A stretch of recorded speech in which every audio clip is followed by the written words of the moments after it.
Let me have you give me your name, first and last, and the correct spelling, just so I have that on tape. Okay.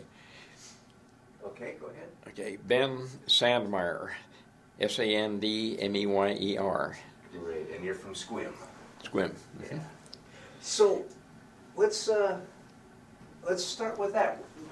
Where were you and what was happening when you heard about Pearl Harbor? Oh, we were, like I say, we'd gone to Seattle and had the wife's sister and her husband with us. I had a brand new Dodge convertible. And we're driving around Lake Washington and turned the radio on, and so all of a sudden they said Pearl Harbor's bombed. So I said, well, you know, I'm Class A, 1A. I just said, well, get in. I want to go in the Air Force anyway. So I went down on Monday and enlisted in the Air Force, and then I went to Seattle about a week later. We was over there in line for about, started out about 7:30 in the morning. And we finally got sworn in about 9 o'clock that night. We lined up clear down the sidewalk. And so when we went in, they'd call out about 20 names at a time, and they'd examine. Quick examination.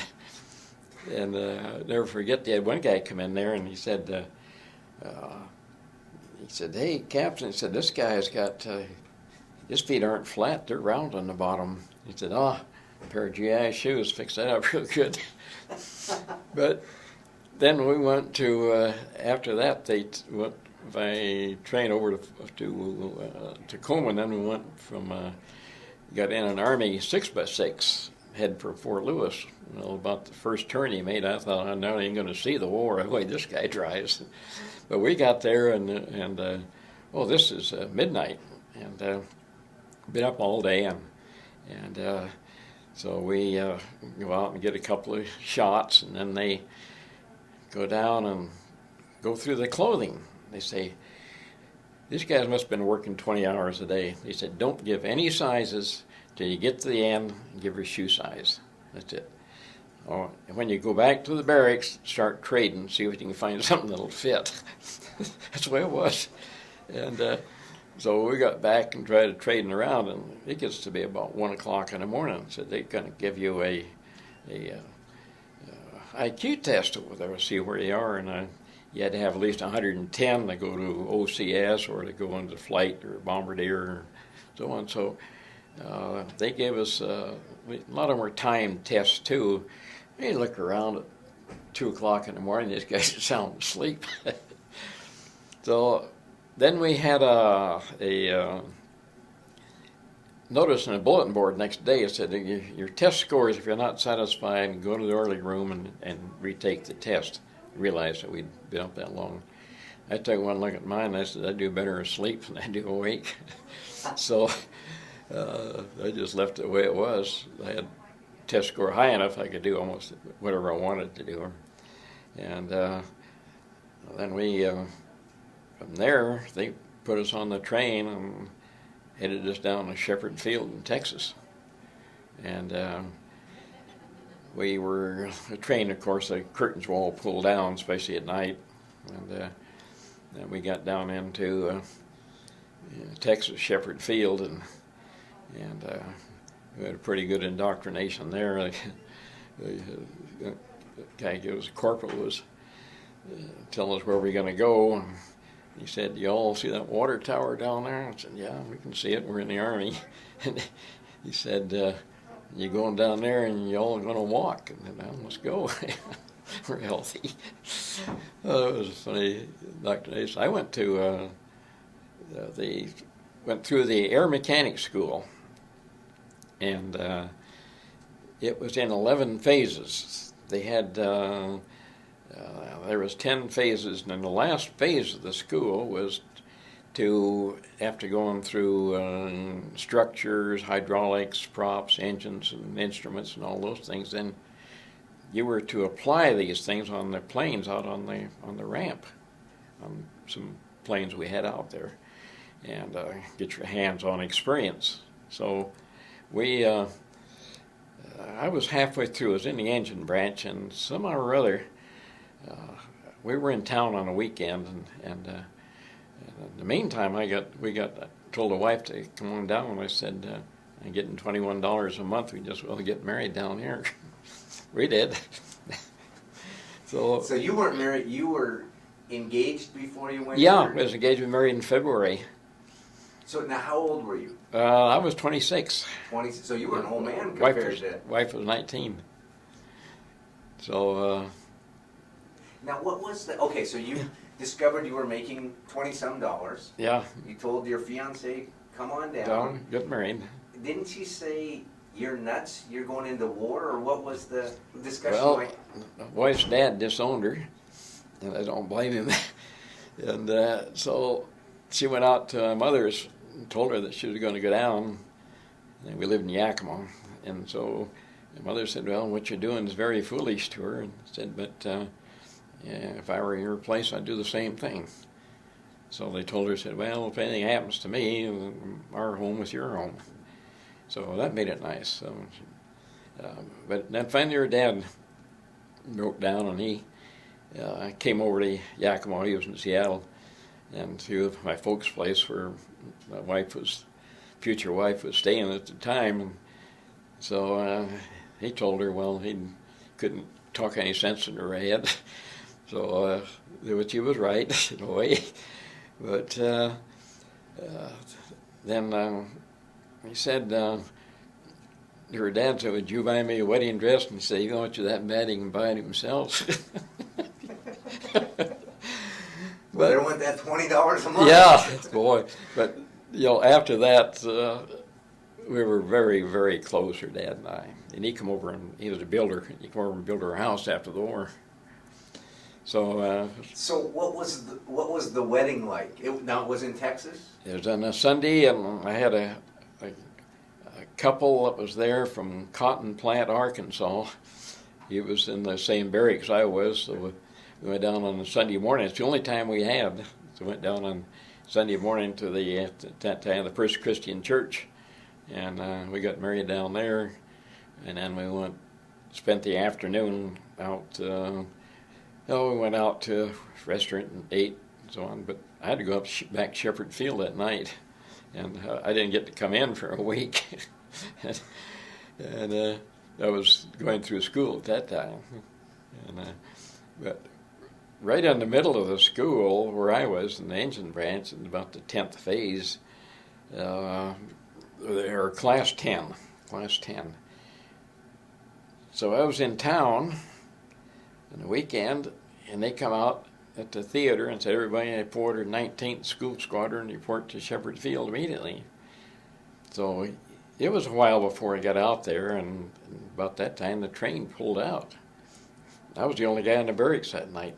They pulled their whole outfit out and shipped them out they made a mistake. They supposed to have taken the class out of 10th and 11th phases, which had finished the training and was in the hands-on experience.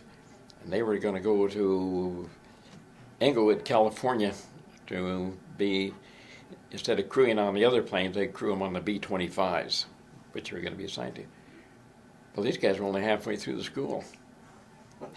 And instead of sending the 10th and 11th phases, they sent class 10 and 11. That's a big vacancy in the school. So they got in some real trouble over that. So, the so colonel. what happened to you now? Well, because you're here all by yourself. Yeah, I'm right in the middle of school. There was quite a bunch of us guys had gone home and come back and look in, and so there was a small group of us, and they had to speed up, condense the classes to 5 days instead of 10. So, and so we could fill in that void that he could catch up. So anyway, we finished the school, and when we finished, we were all out on the ramp in Class A uniforms, hotter than Hades, over 100 degrees. And so once in a while you'd hear a plop. Somebody go down with the heat. They kept calling out names, and so they called mine out and said, following names would be taken out for instructors. So I'd never taught anybody in my life. So after that, they sent me to engine specialist school, And then they sent me to instructor training. And then, so I taught in the engine branch for quite a while. And then they sent me to visual aids training. And well, Bell and Howell at that time, so we had a Bell and Howell machines. So then we, on the, I was doing all the visual aids, but that got boring.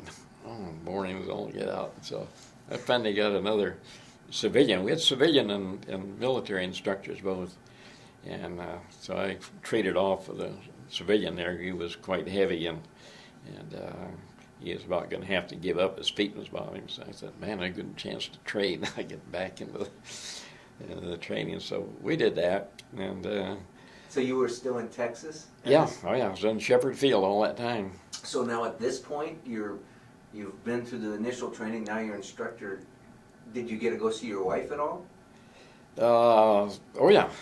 We'd come in on the weekends, and at that time, we'd take a garrison hat and put your pass in that, and you go through the bus. They just show them your pass. So I used a Social Security card for a pass. So I'd go in on a Wednesday. Sometimes I'd go in on a Wednesday and use that Social Security card for a pass. They didn't look at it too close. So, it was a fun time. So what was your wife doing all the time? Because here's this young 19-year-old bride. Yeah, she was trying to find a job down there, and the jobs just weren't there. So, $21 a month didn't go very far, and with money I sold a car and everything, and so she took a job with outfit there where I think a Procter and Gamble or one of them handing out handbills, and she got $15 a week for doing that. Come in on the weekend, and boy, her face was just red as a beet. She'd been out in the Texas sun. So, she did what she could down there, and then, of course, I went up in ranks as we went along, and that helped. And then they were going to dissolve the air mechanics school, so they picked a group of us out of different branches of the AM school and went over to form the flight engineer training for the B-29.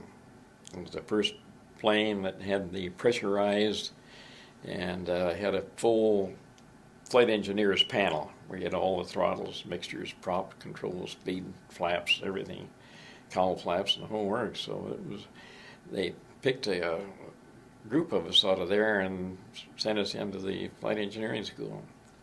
And we set up the flight engineering school, and we had to write our own material. There wasn't a lot of material on that plane yet, and it was real new. We were the charter members of the 20th Air Force there, so we're setting up to start the training program, and I was to go into the engine branch again, and in the flight engineering. So then the wife took a civil service exam, and she got a job. Where'd she get a job? The flight engineering school, right where I was, which is very nice. And we moved up to Smoky Hill Air Base in Salina, Kansas, and then we finished up the training on the B-29 ourselves as instructors. And as we finished, they gave an appointment as a flight officer. And I, by the way, had 3 serial numbers in 4 years. So it was when I took the physical, they found I had a hernia.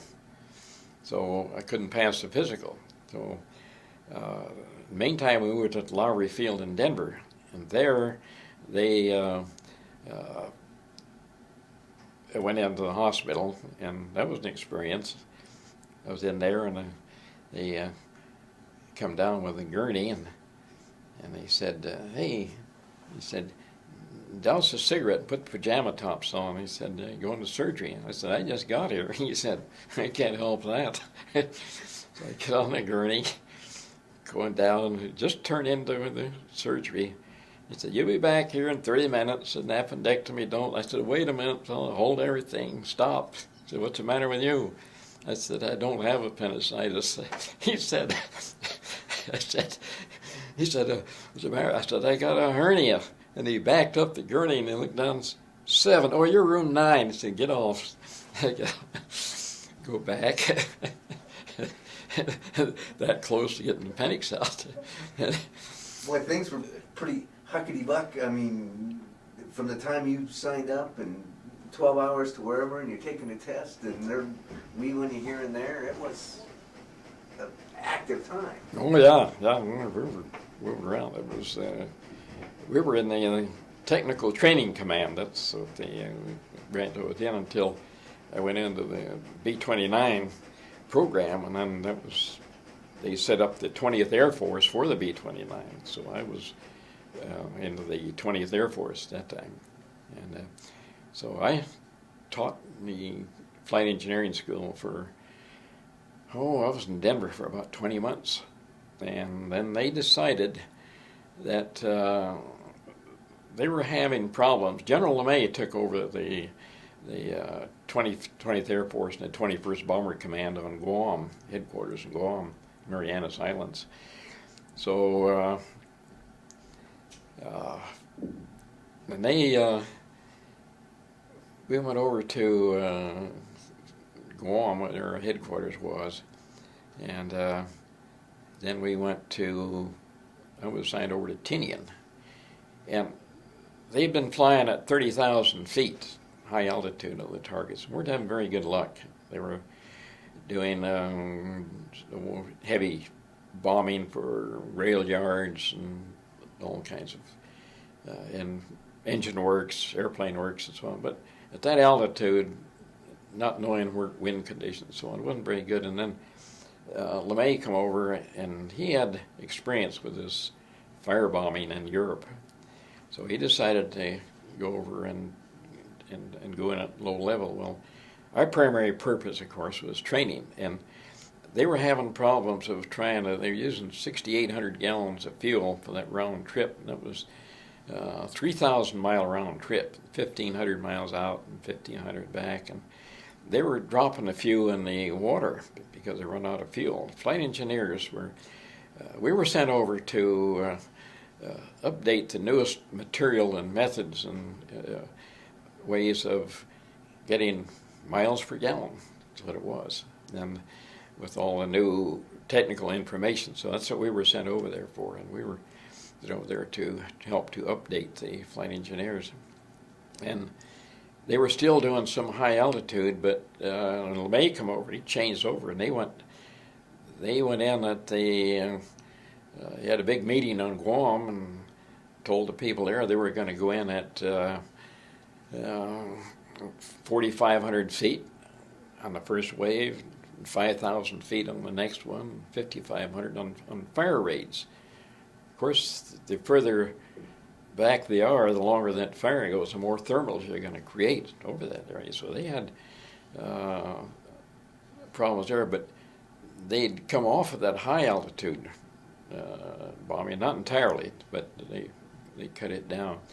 So, like I say, that was our purpose, to get over there and train the flight engineers to squeeze out a few more miles per gallon so that they could, and especially if they lost an engine, your fuel consumption would go up about 18-20%.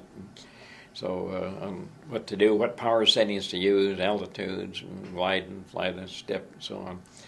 And so that was our primary purpose, was in the training of these flight engineers. And, well, that's interesting, because that's not a part of the war that you think about, because you had all this brand new technology. Yeah, so you were inventing stuff. Oh yeah. Somebody came up with an idea, and you stuck somebody in a plane, and yeah, that was our purpose. Yet, that is also where the term jet stream came from. They were flying at 30,000 feet for a long time before they started the firebombing low altitude. They were flying to 30,000 feet, sometimes 32,000.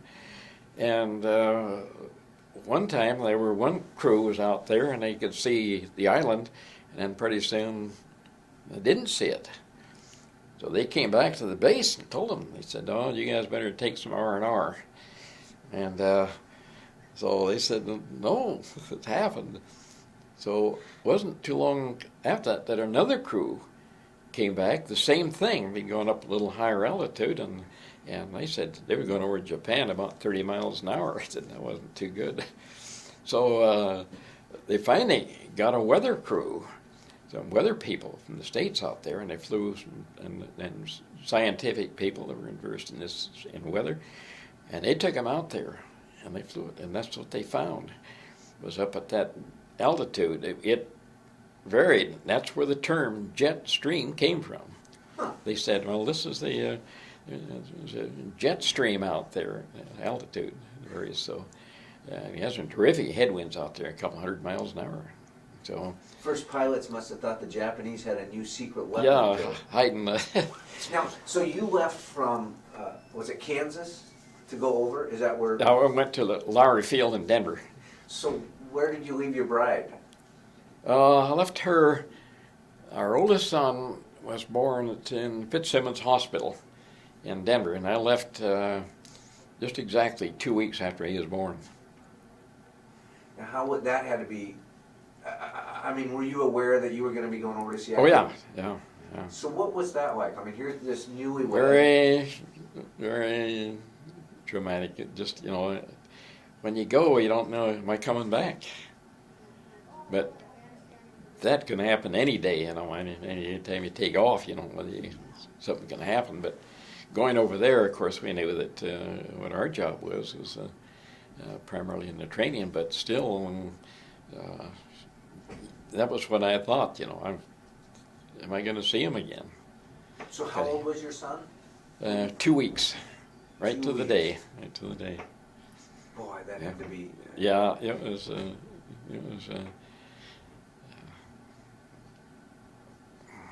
Did you discuss it a lot with your wife, or was it a thing that you just? But we finally adjusted. There was a lot of people in the same boat. We were all about in that same age group, and so we took it along with the rest of it. This is something we were into. We had to get it done. And when the day that they dropped the first atomic bomb, I was over to the 509th group, and that was about noon, and I was going to see how they were getting along, and all of a sudden I see the Enola Gay come in. I didn't pay any attention to it, just another plane. And I see a lot of brass around the area. Like, no, something's happening, or something's going to happen pretty soon. I thought the invasion, and then a couple of hours later, we found out that they dropped the atomic bomb in Hiroshima. And I said, let's drop 12 more. I want to go home. It was something new out of the blue. And then 2 or 3 days after that, my Sweeney dropped the second one. And that's the only thing that process, I think it saved over 1 million lives. Both sides, maybe more than that, because fighting on their homeland would be something else. They had 10, 11-year-old kids they were training with everything, and bamboo sticks to whatever, and you can imagine what it'd be like if you tried to go in and face those people on their home soil or home ground. They'd fight that to death, So when you saw the Enola Gay, was it returning or was it just getting ready to go? No, he was just coming in, landing. So he'd already dropped the bomb? Yeah, they dropped it. How long did it take you to find out that that's what that plane was? No, it was probably, it's kind of hard to think back, but probably a couple of hours. Then they come out and they sent the information, I guess, back to the president, and also it got all over the island. We were all, there was an article not too long ago. There was a guy that had been over in Europe, infantry, and he was waiting for the invasion. And he said he knew that he wasn't going to make it this time. And when they dropped the atomic bomb, and he was really elated that maybe I'll live. Once you heard the news, that it had been dropped, and you saw the plane, did you have any idea what a part of history you were at that time? Not at the time, no. It never dawned on me until later that we were a part of a very critical moment in history. And it, like I say, it never dawned on me at all until it took a long time to realize that. You know, what can you do?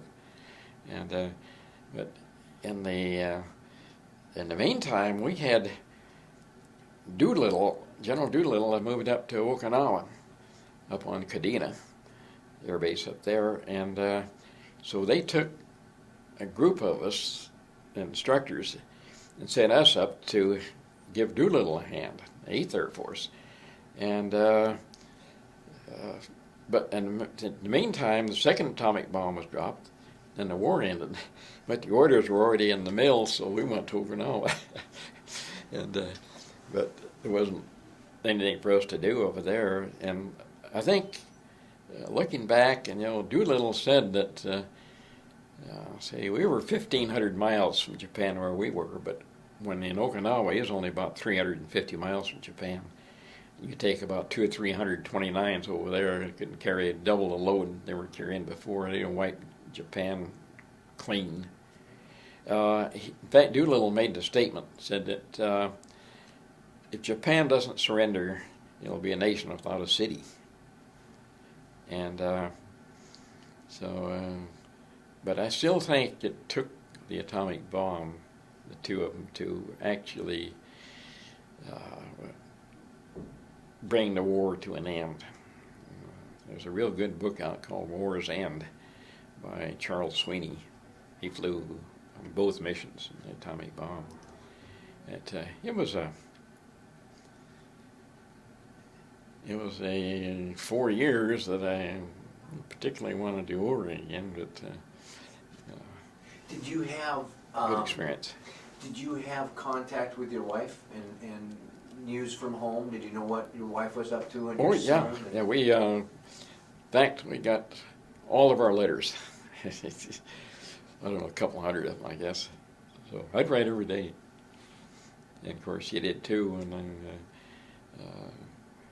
she was staying with my folks and with our son, and so we stayed there. When I came back, I got out the day after Thanksgiving, November 45, and I came home, and my wife's dad came over and said, buy a lot and I'll build you a house. So we bought a lot and built our house. We stayed with my folks for about 17 months till we got the house built. And, how old was your son when you came home? He was about, about 6 months old. I wasn't going all that long, about 5 months, 6 months. But still, to leave. What was that like, coming home? So your wife was over in Yakima at this time? Yeah, she was staying with my folks. So you had to make this journey home and get all the way to Yakima, or did she meet you somewhere else? No, I went back to Lowry Field in Denver and got discharged there. Only took a couple of days, and then I got on the train and came back to Yakima, and they met me at the station. And I can remember walking in and seeing her, and had her son, a little, called a teeter babe at that time, a kind of a triangle thing with a seat in him. That's the first time I was really seen him. Because she was in the hospital about 10 days at Fitzsimmons. And when I went into the Army, I was I enlisted number 19074-114. And a flight officer, I was T-223613. Well, I'm overseas and moved up to Okinawa. And her letter of promotion came along for that to second lieutenant. So we had nothing over there but tents. And I told the colonel, I said, hey, this letter had followed me around for a couple of months. So I cut up and I said, I don't want this. I said, I want to get home and get out and go back to civilian life. He said, well, I said another thing too. I said, as a flight officer, I get 20% for overseas pay, and for flying pay, I get 50% of that. I said, I'm losing 15% if I take this. He said, no, there's an Army regulation that you won't do that. You don't take an increase in rank and a decrease in pay. You put it on your pay card. And I said, well, I said, you know, I said, I really don't want to take this. I said that. He said, you realize how much work you're going to cause me? I got to write Pentagon and tell them why you don't want this. I said, well, it's going to cause you a lot of trouble. I said, where am I going to go down here and buy a second lieutenant's bars? He said, if you sign this, he said, I'll go get them for you. So he didn't want to write all that, do all that correspondence. So I said, well, if you want to go get the bars and so on, I said, I'll sign it. But he didn't tell me the bottom line. I had to serve 10 years in reserve. So I did. I served 10 years in reserve after that. But it was a great experience. And we kept, when I was gone, we kept in very close contact with the wife and I, which we had at the time was mail. You know, that was the only thing at that time. But we made it okay. We were very happy to get out. Did getting mail, did that make you homesick? I mean, did you get mail saying that your son was doing this, he was crawling, or he Well, was yeah, and all the things he was going through, and teething, and he was doing this and doing that. Yeah, it struck home. Yeah. Was that the type of thing that all the guys wanted to share and sure, hear yeah. about your family, or was that too hard? Oh, yeah, no, we did. In fact, a friend of mine, he was from North Carolina, Chick Pressler. He's dead now, too, but we decided to, in the meantime, he would write to my wife and I'd write to his. Tell him what he was doing, and he'd tell her what I was doing, how I was getting along, so I made kind of a cross correspondence, and that helped. His wife would write to me, and my wife would write to Chick. Did you meet up after the war then, the wives and everybody ever? Or? Yeah, we did. Let's see, we corresponded for years, all the time. He went back to, he wound up in Taylorsville, North Carolina, and he turned out to be a radio minister. And quite a reverse fellow. But we corresponded, and one time about, this before we left Yakima over there, about 12 years ago now, 12, 13, got a letter that was kind of crumpled up like he carried it in his pocket for a while, and finally mailed it. But the next Christmas, we sent him a letter, and came back, no return address, no. So I think what happened, the two of them, I'm going to guess that they probably got in an automobile accident or something where they were both wiped out, both killed. So I assume I never did find out, because I didn't have no way to find out. And so, but we did that when I was overseas there, when I'd write to Hazel, and my wife would write to him, and so we kind of cross-corresponded. We just thought that up between us. But what a special way of bonding. Yeah. I mean, because yeah. because she gets an honest, you get to see what Chick's doing this and that, rather than Chick saying, oh, I'm doing okay or whatever. To be like, well, Chick's doing good today, or Chick's doing this, and yeah, I had one experience. Was I was kept out for instructor in the AM school in Shepherd Field. Side thing here, and we were up to drill some of the new recruits and students Saturday morning. Went up on the ramp and come a Texas raid, just soaked to the skin. In the meantime, the instructors were supposed to be put into a separate barracks because they had different hours than the new students coming in. So I was the only instructor in the barracks with all these new students upstairs. So I come in soaking wet. I was right about the middle, on the left-hand side of the barracks there. I take all my clothes off and don't have one thread nowhere on me. And it was Saturday. I never noticed that they were all in Class A uniforms. It was inspection. So the first sergeant and the barracks chief come up with the captain and called everybody to attention. Well, what do? Obey the command. I was standing there, nothing, not even a stitch, not even a thread. First thing he said is, "What the hell is going on here?" I bet he's told that story 1,000 times.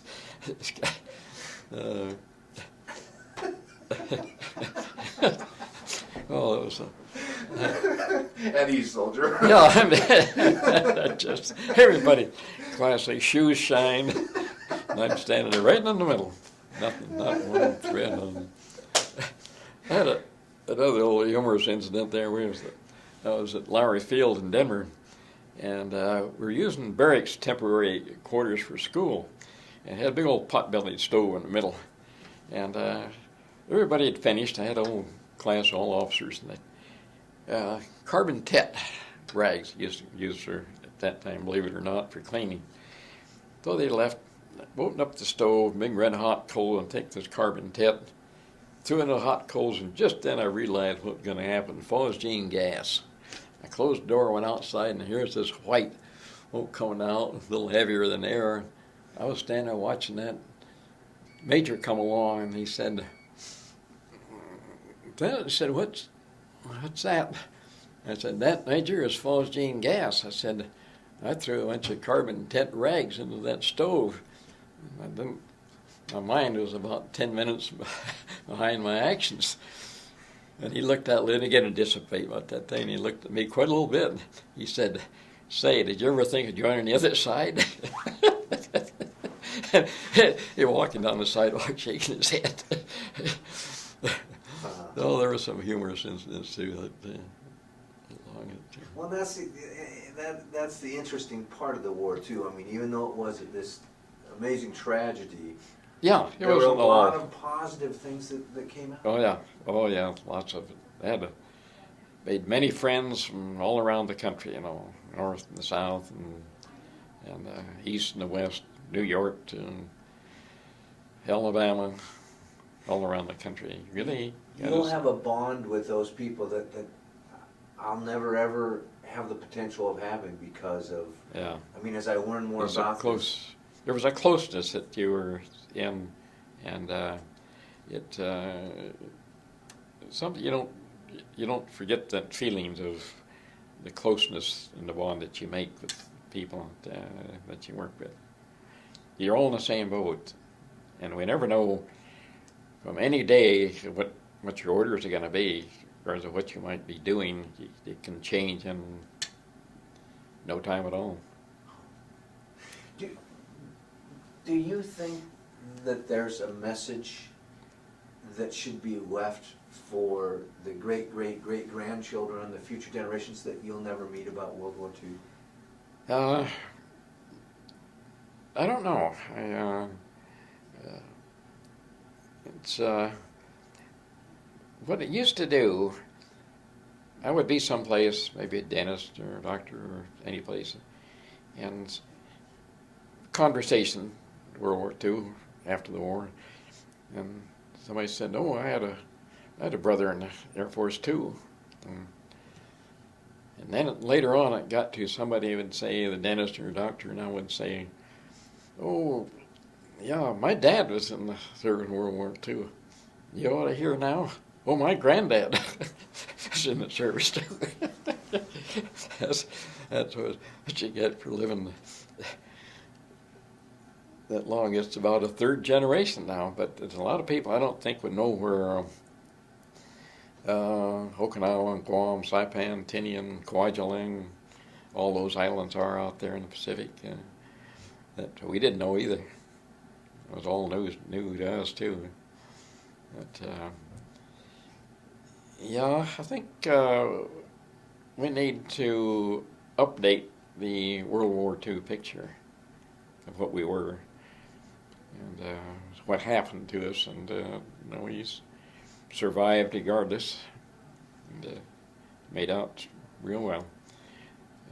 This other deal, I was in a flight engineering school, and I was assigned over there to the engine branch, and Kurth, who was a civilian, came around to me and said, "Well," he said, "the man, civilian from California, was supposed to come out and take over the introduction to the flight engineering school, first phase, and engines followed that immediately. And he said, they used my name was Sandy during the service. He always had Sandmeyer, everybody shortened that to Sandy.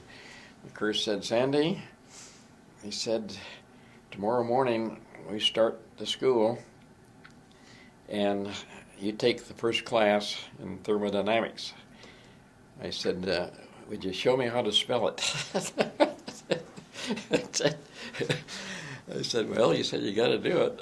I said, okay, I'll tell him it'll work out. And the class came in, and at that time I was still a buck sergeant, and these guys had 31 officers, major on down. But I explained the situation to them. I said, gentlemen, I said, I'm teaching you in the second phase in engines, and I do have a little bit of background in relations to heat and energy and these things. But I said, do you win it?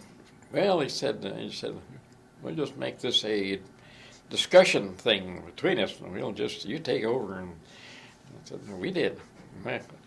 I got 3 years of thermodynamics in 10 days. But it was a great feeling. It was good.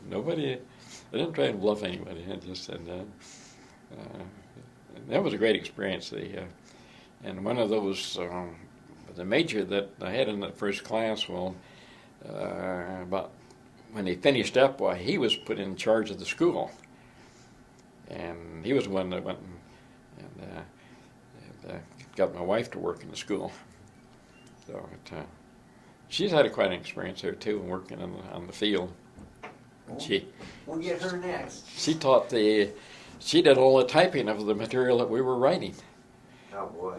Yeah, she was typing probably a part of mine, and she typed Carl Welde, who was in, I forget what it was, oxygen and so on, that survival, like that, and she got to type all of his material. And What was, well, I think about it, in your pictures, you had a picture of you and another gentleman, and you had some skulls and stuff. Where was that? And that was in Okinawa. What's the story behind that? Well, we were, they had a typhoon over there, and the tent was not a good place to be in a typhoon. So it didn't take long that we dumped the tent right down on the ground and threw it out in the open.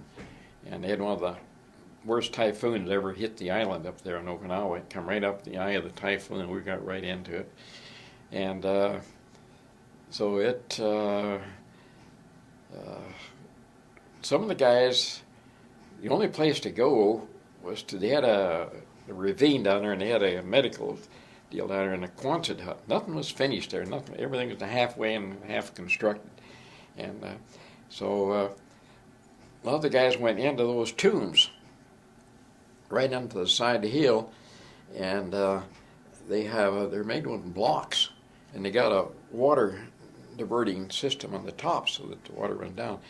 And those holes aren't very big. You get inside of there, and they have a big shelf goes clear around inside of those. And they got these urns, and there are the bones, the remains of the people in this family or group or clan or whatever, and all sitting up on there. So we thought it'd be pretty neat to get the skulls out there and put them on there and take pictures. It wasn't too well accepted. I don't blame them either. But a lot of the guys to get all that typhoon went into those. At least it was safe in there. And it just wiped that island clean. There was nothing.